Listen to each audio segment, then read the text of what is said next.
renkli kalam, ona da heli yok salam.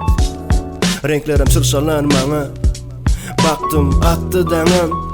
Dün çektim bir gıyt, üzümün yaprağı yali. Sallandı saçları, usulca renk verdim. Düş oldu kaşları, dedim yoraylayın daşları. Kuvene bilen atayali, terden bu dünyaya kaçalı. Christopher Columb olup kartaları açalı.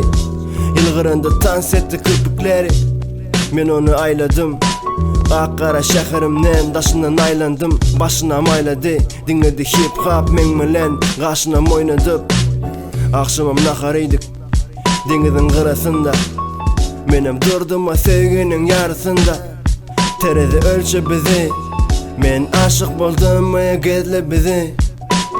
Hazırım yok hadi koymadım, men bugünümden doymadım. Hey surat gel, çekelim seni, renklerle seni yer. Gidelim böyle, yetelim beraber. Hey surat gel, çekelim seni, renklerle seni yer. Gidelim böyle, yetelim beraber.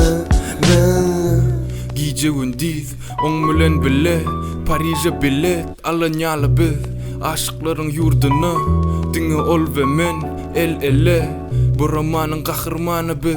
Onun gözlerini görsen, donar sözlerin. Ol irgelen kış yali, üfle bana, ayaz şemal. Çeksem seni, bolsam kemal, yazsam kelam. Dursun Shakespeare'in eserlerinin arasında, giysinler kim olur bilen gelen. Gemiler yali, tolkunlar bilen gideli.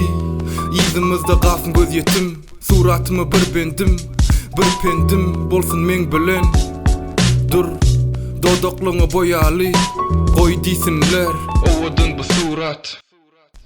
Hey surat gel, çekelim seni, renklerle seni yer.